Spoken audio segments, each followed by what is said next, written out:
കൃപയുടെ വാസസ്ഥലം കൃപാസനം, കൃപയുടെ വാസസ്ഥലം കൃപാസനം.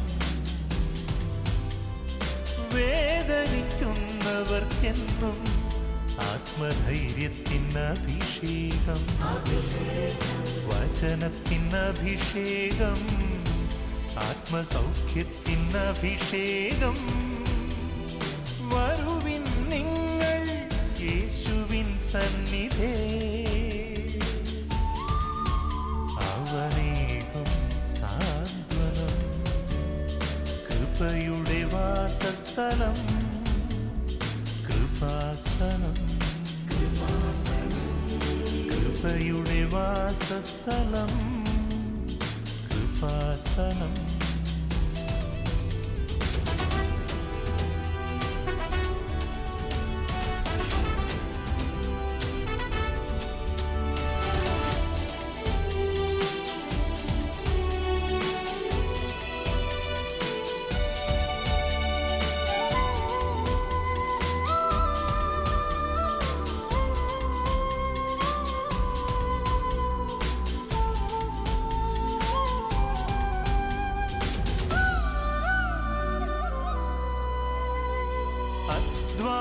ഭാരത്താലേ തളരുന്ന സോദരേ, സഹനത്തിരമാലയിൽ പതറാതെ മുന്നേറിടാ.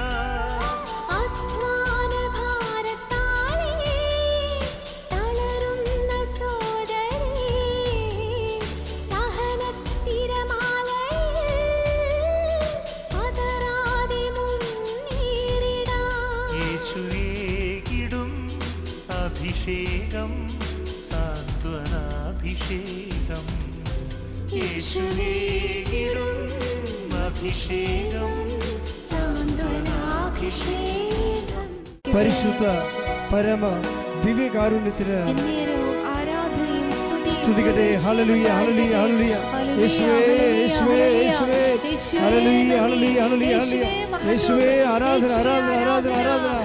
ഹല്ലേലൂയ ഹല്ലേലൂയ ഹല്ലേലൂയ ഹല്ലേലൂയ ഹല്ലേലൂയ യേശുവേ. നന്ദി നന്ദി നന്ദി. ഹല്ലേലൂയ ഹല്ലേലൂയ ഹല്ലേലൂയ ഹല്ലേലൂയ ഹല്ലേലൂയ യേശുവേ. ഹല്ലേലൂയ ഹല്ലേലൂയ ഹല്ലേലൂയ ആമേൻ. ഹല്ലേലൂയ ഹല്ലേലൂയ ഹല്ലേലൂയ ആമേൻ. കരങ്ങൾ വീശി നീർന്ന് പാടാം. ഹല്ലേലൂയ ഹല്ലേലൂയ ഹല്ലേലൂയ ആമേൻ. ഹല്ലേലൂയ ഹല്ലേലൂയ ഹല്ലേലൂയ ആമേൻ. ഹല്ലേലൂയ ഹല്ലേലൂയ ഹല്ലേലൂയ ഹല്ലേലൂയ ഹല്ലേലൂയ ആമേൻ. ഹല്ലേലൂയ ഹല്ലേലൂയ ഹല്ലേലൂയ ആമേൻ. ആവർത്തിച്ച് നീർന്ന് പാടാം. ഹല്ലേലൂയ ഹല്ലേലൂയ ഹല്ലേലൂയ ആമേൻ. ഹല്ലേലൂയ ഹല്ലേലൂയ ഹല്ലേലൂയ ആമേൻ. ഹല്ലേലൂയ ഹല്ലേലൂയ ഹല്ലേലൂയ ആമേൻ. ഹല്ലേലൂയ ഹല്ലേലൂയ ഹല്ലേലൂയ ആമേൻ.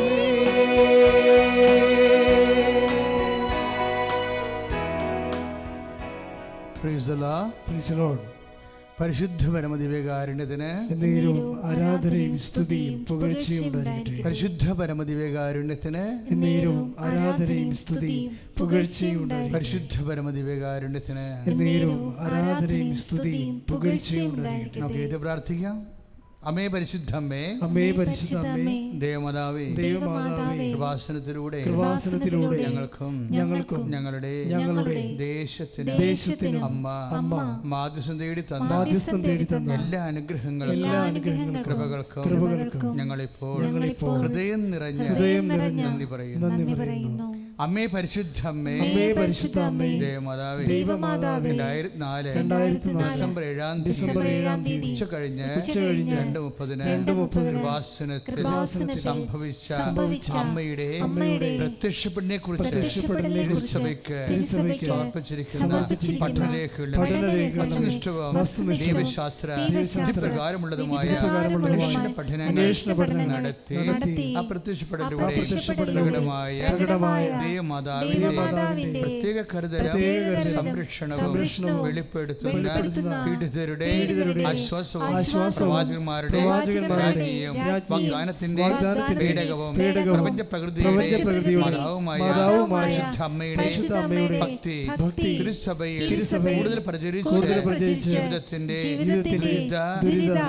ദുരന്ത അവസ്ഥകളിൽ അകപ്പെട്ട് കഴിയുന്ന അനേകായിരം മക്കൾക്ക് ദൈവത്തിന്റെ സാന്നിധ്യവും സന്ധിപ്പും കൂടുതൽ അനുഭവിക്കുവാനും ദൈവശക്തിയും കൈവരിക്കുവാൻ ഞങ്ങളുടെ കുടുംബങ്ങളെ അമ്മേ പരിശുദ്ധമേ, ഭൂസ്വർലോകങ്ങളുടെ രാജ്ഞിയായ അങ്ങേക്ക് ഭൗമ സംരക്ഷണത്തിനായി പ്രപഞ്ച പ്രകൃതിയെ തന്നെ തിരുസഭ പ്രതിഷ്ഠിക്കുവാൻ പ്രത്യക്ഷീകരണം വഴി ഇടയാക്കണമേ.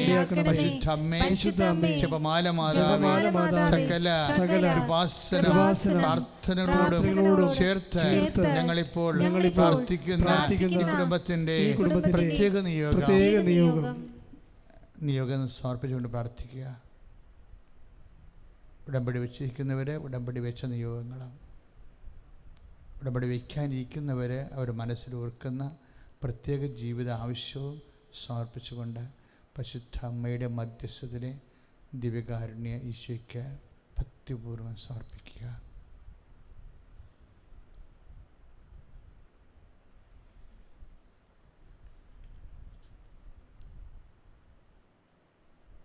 അമ്മയുടെ പ്രത്യക്ഷീകരണത്തിന്റെ അനുഗ്രഹവേളയിൽ ഞങ്ങൾക്ക് സാധിച്ചു തരുവാൻ ഇടയാക്കണമേ. ശ്രുതികട ഹല്ലേലൂയ, ഹല്ലേലൂയ, ഹല്ലേലൂയ, ഹല്ലേലൂയ, ഹല്ലേലൂയ. യേശുവേ നന്ദി. ഹല്ലേലൂയ, ഹല്ലേലൂയ, ഹല്ലേലൂയ, ഹല്ലേലൂയ, ഹല്ലേലൂയ, ഹല്ലേലൂയ, ഹല്ലേലൂയ, ഹല്ലേലൂയ, ഹല്ലേലൂയ, ആമേൻ. ഹല്ലേലൂയ, ഹല്ലേലൂയ, ഹല്ലേലൂയ, ആമേൻ. ഹല്ലേലൂയ, ഹല്ലേലൂയ, ഹല്ലേലൂയ, ആമേൻ. ഹല്ലേലൂയ, ഹല്ലേലൂയ, ഹല്ലേലൂയ, ആമേൻ. പരിശുദ്ധ പരമദിവ്യകാരുണ്യത്തിന് എന്നേരവും ആരാധനയും സ്തുതിയും പുകഴ്ചയും ഉണ്ടായിരിക്കട്ടെ. പ്രിയപ്പെട്ടവരെ, നമ്മളെല്ലാവരും ജീവിതത്തിൽ പലവട്ടം കരഞ്ഞിട്ടുള്ളവരാണ്. ഇപ്പം കരയുമ്പോൾ സ്വാഭാവികമായിട്ട് നമുക്ക് കണ്ണു നിറയും. കണ്ണിൽ നിന്ന് വെള്ളം പോലുള്ള ഒരു പദാർത്ഥം, നമ്മുടെ കണ്ണുനീരെന്ന് വിളിക്കുന്ന ആ രാസവസ്തു താഴേക്ക് വീഴും. അപ്പോൾ ഞാൻ ഈ ശുശ്രൂഷയ്ക്ക് വേണ്ടി പ്രാർത്ഥിച്ചുകൊണ്ടിരിക്കുന്ന സമയത്ത് എനിക്ക് പെട്ടെന്ന് തോന്നി, ഈ കണ്ണീരിലെ കണ്ടൻസ് എന്താണെന്ന് നോക്കണമെന്ന്. കണ്ണീരിൽ എന്തുമാത്രം കണ്ടൻ്റ് ഉണ്ട്, അല്ല എന്തൊക്കെയാണ് അടങ്ങിയിരിക്കുന്നത്. ശാസ്ത്രീയമായിട്ട് അതിനെ അനലൈസ് ചെയ്ത കണ്ണുനീരിൽ എന്തെല്ലാമാണ് അടങ്ങിയിരിക്കുന്നത്. അപ്പോൾ സ്വാഭാവികമായിട്ട് വിക്കിപീഡിയയാണ് നമുക്ക് ആദ്യം കിട്ടുന്നത്. വിക്കിപീഡിയയിൽ പറയും അതിൽ കുറേ 1500 പ്രോട്ടീൻ ഐറ്റംസ് ഉണ്ടെന്നു. അയ്യോ, ഞാൻ ഞെട്ടിപ്പോയി. നമ്മുടെ കണ്ണീരിൽ 1500 പ്രോട്ടീൻ ഐറ്റംസ് ഉണ്ടെന്ന്. തീർന്നില്ല. എൻ്റെ അടുത്ത സെക്കൻഡിൽ പറയണത് കണ്ണീരിൽ കൊഴുപ്പ് ദ്രാവകങ്ങളുണ്ട്. അതുതന്നെ പ്രോട്ടീൻ, പക്ഷെ അതിൻ്റെ വ്യത്യസ്തമായിട്ടാണ് പ്രത്യേകം പറയണത്. ഫാറ്റി ഓയിൽസ് എന്നാണ് പറയണത്. ഫാറ്റി ഓയിൽസ് അത് പ്രോട്ടീനായിട്ട് കുറച്ച് വ്യത്യാസമുണ്ട്. ഇതെല്ലാം ഈ കണ്ണീരിലുള്ള ഒരു തുള്ളി കണ്ണീരിലുള്ളതാണ് ഫാറ്റി ഓയിൽസ്. പിന്നെ 1500 വകഭേദമുള്ള പ്രോട്ടീൻസ്. പിന്നെ ഉള്ളത് സോൾട്ട്, നമ്മുടെ സോഡിയം ക്ലോറൈഡ് പോലത്തെ സോൾട്ട്.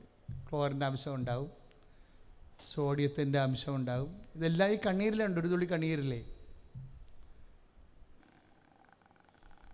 ഞാനത് പറയാൻ കാരണം, കണ്ണീരിനെ നമ്മൾ ശാസ്ത്രീയമായി അനലൈസ് ചെയ്തിട്ട് നമ്മളതിനെ കണ്ണീരിൽ ഇതാ ഉള്ളത്, പ്രോട്ടീൻ ഓയിൽസ് ഉണ്ട്, അതുപോലെ തന്നെ അതിൻ്റെ അകത്ത് കുറേ പ്രോട്ടീൻ ചേരുവകളുണ്ട്, സോഡിയമുണ്ട്, ക്ലോറൈഡ് ഉണ്ടെന്നൊക്കെ പറഞ്ഞ് നമ്മൾ അനലൈസ് ചെയ്ത് കളയും. അത് ഇതുപോലെ ഒരു സംഭവമാണ് ഈ ദിവസങ്ങളിൽ കേരളത്തിൽ സംഭവിക്കുന്നത്. യുക്തിവാദികളും മതവിശ്വാസികളും തമ്മിലുള്ള തർക്കം. എന്നുവെച്ചാൽ മതവിശ്വാസത്തെ ശാസ്ത്രീയമായിട്ട് തെളിയിക്കാൻ വേണ്ടി രണ്ടാൾക്കാർ രണ്ട് ചേരികളായി നിന്നുകൊണ്ട് തർക്കമാണ്. ഇപ്പോഴും അതിൻ്റെ വീഡിയോ തീർന്നിട്ടില്ല. ഇങ്ങനെ ഓരോ രണ്ട് ഭാഗത്തുനിന്നും ആൾക്കാരിങ്ങനെ തർക്കിച്ചുകൊണ്ടിരിക്കുകയാണ്. ഞാനിത് കണ്ടപ്പോൾ എൻ്റെ ചോദ്യം ഇതാണ്: ദൈവത്തെ നമുക്ക് ഏത് പരീക്ഷണശാലയിൽ നമുക്ക് ദൈവത്തെ പരീക്ഷിക്കാൻ പറ്റും? ദൈവികമായ വിഷയങ്ങൾ ശാസ്ത്രം തെളിയിക്കണമെന്ന് നമ്മൾ എന്തിനാ വാശി പിടിക്കണത്? ദൈവം ശാസ്ത്രത്തിൻ്റെ സബ്ജക്റ്റാണോ? ഒരിക്കലുമല്ല. ഇപ്പം നമുക്കൊരു അമ്മയ്ക്ക് ഒരു കുഞ്ഞിന് അമ്മയോട് ഭയങ്കര സ്നേഹം, അമ്മയ്ക്ക് കുഞ്ഞിനോട് സ്നേഹം ഉണ്ട്. നമുക്കെല്ലാവരും അമ്മയുടെ സ്നേഹം അനുഭവിച്ച് വളർന്നിട്ടുള്ളവരാണ് നമ്മൾ. അപ്പോഴൊരു ഡോക്ടർ വന്ന് പറഞ്ഞത്, ചേച്ചി മോളുടെ കുഞ്ഞിനോട് ഭയങ്കര സ്നേഹമല്ലേ, ഞാൻ ഈ തെർമോമീറ്റർ ഒന്ന് വായി വെച്ച് നോക്കട്ടെ ചേച്ചിയുടെ. എന്തിനാ? അല്ല, ഈ ചേച്ചിക്ക് എന്തുമാത്രം സ്നേഹത്തിൻ്റെ ചൂട് ഈ കുഞ്ഞിനോടുണ്ടെന്ന് അറിയാൻ വേണ്ടിയാണെന്ന് പറഞ്ഞാൽ നമ്മളെന്തു പറയും? അമ്മയ്ക്ക് കുഞ്ഞിനോടുള്ള സ്നേഹത്തിൻ്റെ ചൂടറിയണത് അമ്മയുടെ വായി തെർമോമീറ്റർ കുത്തിക്കയറ്റിക്കൊണ്ടാണ്? No, never.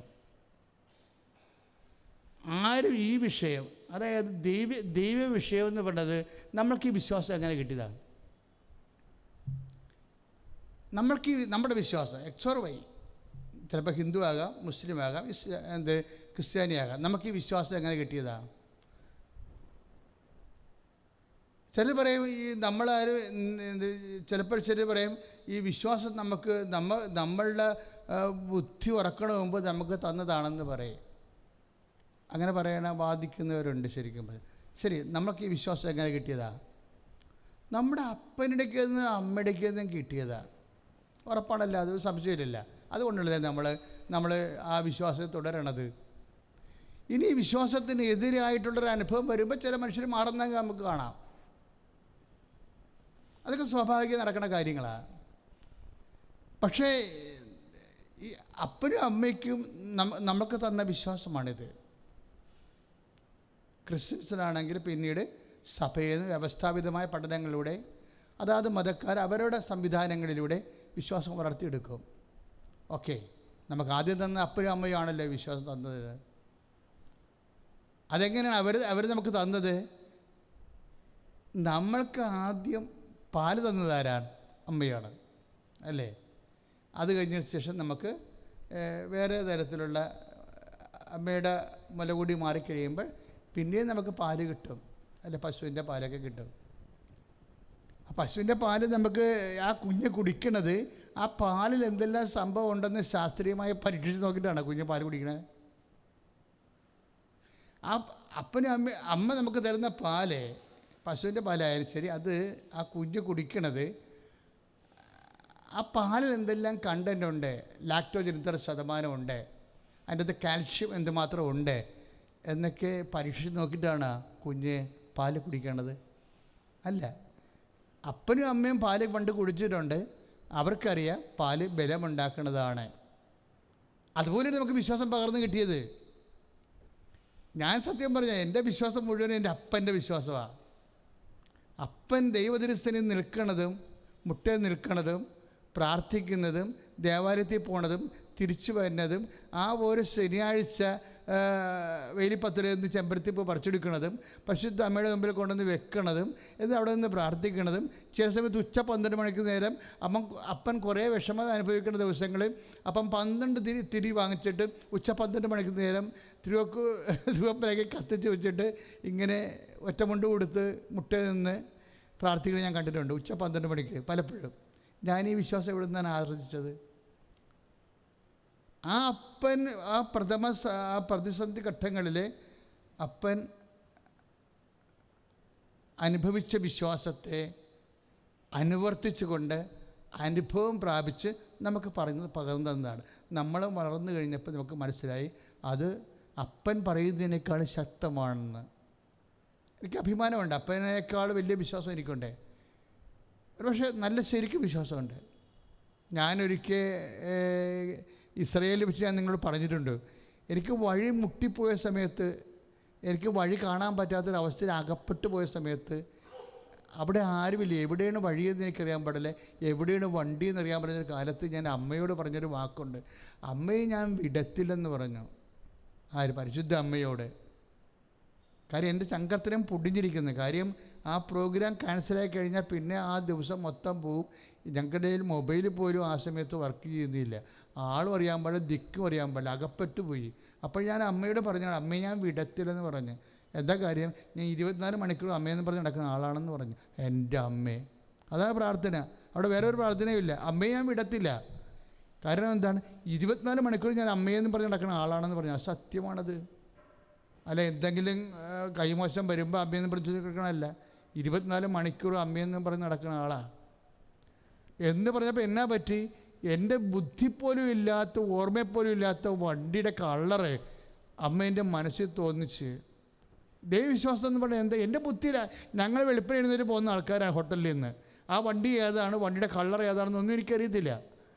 പക്ഷേ ആ സമയത്ത് ഒരു കൊന്ത ചെന്ന് കഴിയുമ്പോൾ ബ്ലാക്ക് റെഡ് ഡിസൈനുള്ള വണ്ടി. അപ്പോൾ അത് വെറുതെ എൻ്റെ മനസ്സിൽ തോന്നിച്ചതാണ്. വെറുതെ എൻ്റെ മനസ്സിൽ തോന്നിച്ചതാണ്.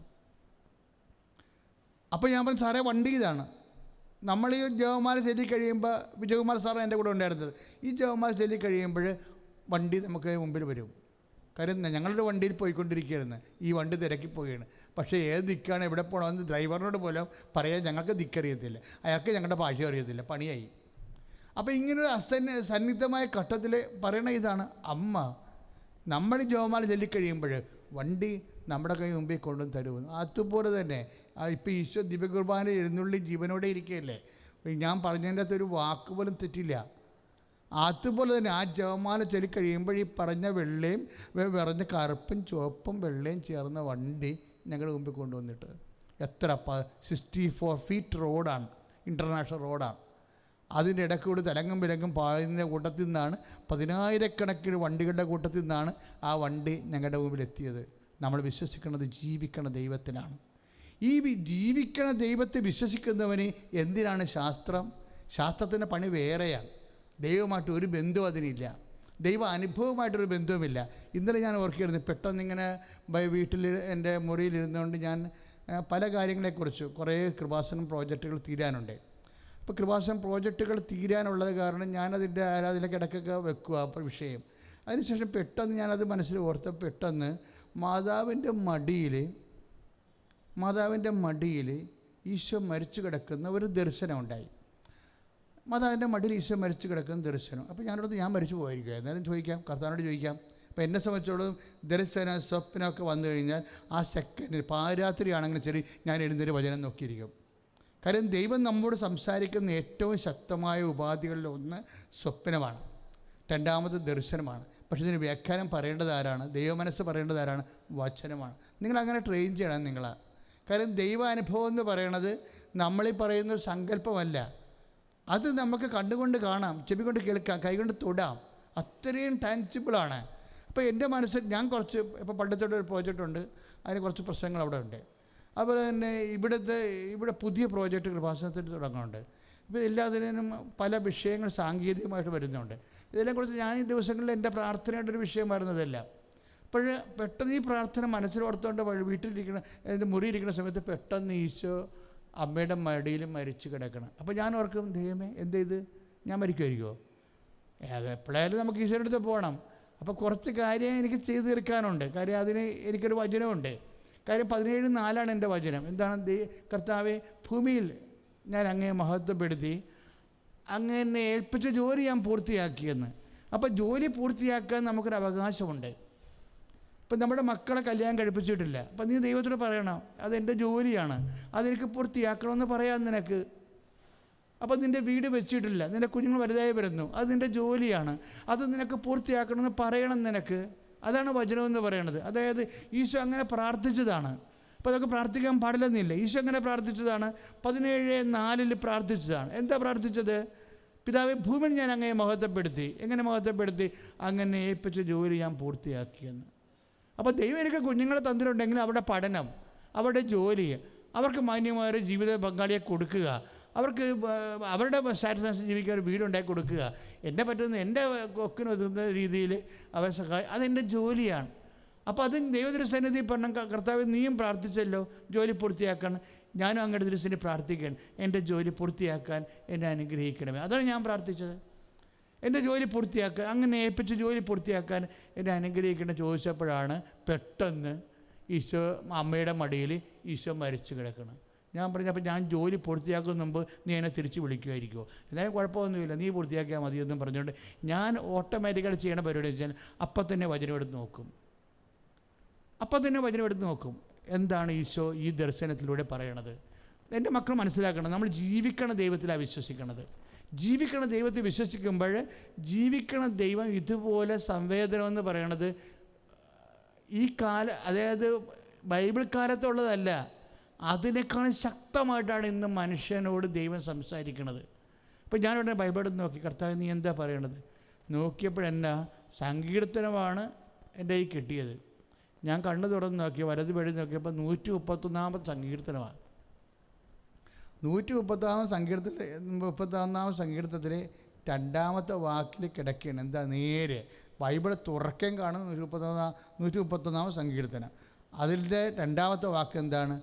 അമ്മയുടെ മടിയിൽ ശാന്തനായി ഉറങ്ങുന്ന കുഞ്ഞിനെ പോലെ ഞാൻ എന്നെ ശാന്തനാക്കിയെന്ന്. ശ്രുതികട ഹല്ലേലൂയ, യേശുവേ സ്തോത്രം, ഹല്ലേലൂയ ഹല്ലേലൂയ ഹല്ലേലൂയ ഹല്ലേലൂയ ഹല്ലേലൂയ ഹല്ലേലൂയ ഹല്ലേലൂയ ഹല്ലേലൂയ. യേശുവേ നന്ദി, ഹല്ലേലൂയ ഹല്ലേലൂയ ഹല്ലേലൂയ. യേശുവേ ആരാധന ആരാധന ആരാധന. ഹല്ലേലൂയ ഹല്ലേലൂയ ഹല്ലേലൂയ ഹല്ലേലൂയ ഹല്ലേലൂയ. യേശുവേ സ്തുതി, ഹല്ലേലൂയ ഹല്ലേലൂയ ഹല്ലേലൂയ ഹല്ലേലൂയ ഹല്ലേലൂയ. യേശുവേ നന്ദി നന്ദി നന്ദി. ഹല്ലേലൂയ ഹല്ലേലൂയ ഹല്ലേലൂയ.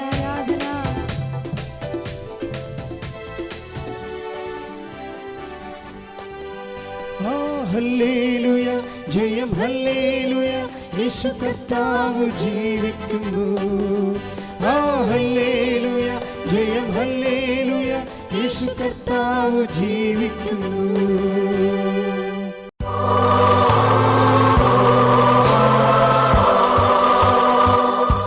അച്ഛൻ കൈ ഉയർത്തിക്കൊണ്ട് പ്രാർത്ഥിക്കുന്ന സമയത്ത് എൻ്റെ മക്കളെ വിശ്വാസപ്രമാണം ചൊല്ലിക്കൊണ്ടിരിക്കണം.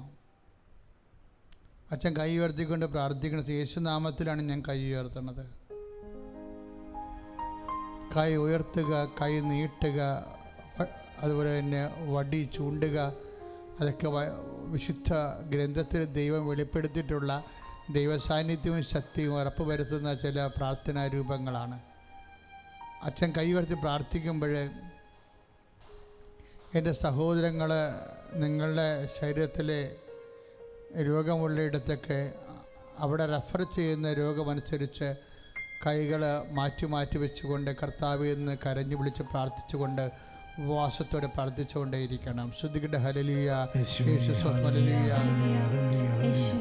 യേശു സ്തോത്രം, ഹല്ലേലൂയ ഹല്ലേലൂയ ഹല്ലേലൂയ ഹല്ലേലൂയ ഹല്ലേലൂയ ഹല്ലേലൂയ യേശു സ്തോത്രം, ഹല്ലേലൂയ ഹല്ലേലൂയ ഹല്ലേലൂയ യേശു സ്തോത്രം, ഹല്ലേലൂയ ഹല്ലേലൂയ ഹല്ലേലൂയ ഹല്ലേലൂയ ഹല്ലേലൂയ ഹല്ലേലൂയ ഹല്ലേലൂയ ഹല്ലേലൂയ ഹല്ലേലൂയ ഹല്ലേലൂയ ഹല്ലേലൂയ യേശുവേ നന്ദി. ഹല്ലേലൂയ. പരിശുദ്ധ പരമദിവ്യകാരുണ്യത്തിന് എന്നേരവും ആരാധനയും സ്തുതിയും പുകഴ്ചയും ഉണ്ടായിരിക്കട്ടെ. ഏറ്റു പ്രാർത്ഥി കർത്താവായ ദൈവമേ, കർത്താവായ ദൈവമേ, ഉദരരോഗികളെ സമർപ്പിച്ച് പ്രാർത്ഥിക്കുന്നു. ഉദരരോഗികളെ സമർപ്പിച്ച് പ്രാർത്ഥിക്കുന്നു.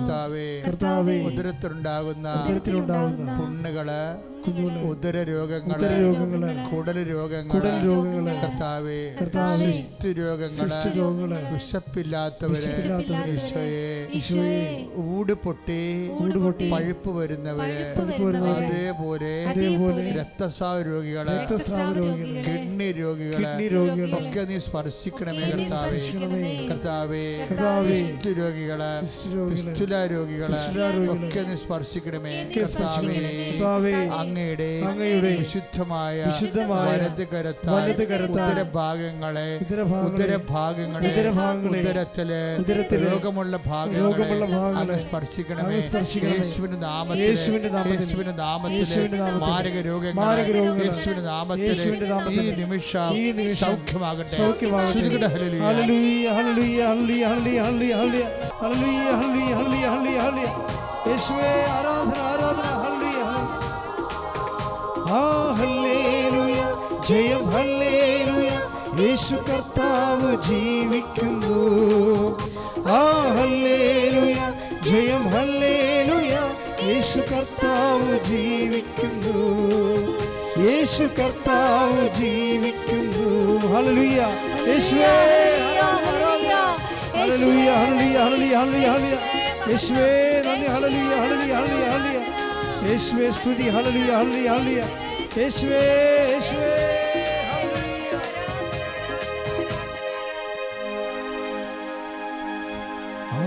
ആരാധന ആരാധന ആരാധന ആരാധന ആരാധന ആരാധന ആരാധന ആരാധന. പരിശുദ്ധ പരമ ദിവ്യകാരുണ്യത്തിന് എന്നേരവും ആരാധനയും സ്തുതിയും പുകഴ്ചയും ഉണ്ടായിരിക്കട്ടെ. പരിശുദ്ധ പരമ ദിവ്യകാരുണ്യത്തിന് എന്നേരവും ആരാധനയും സ്തുതിയും പുകഴ്ചയും ഉണ്ടായിരിക്കട്ടെ.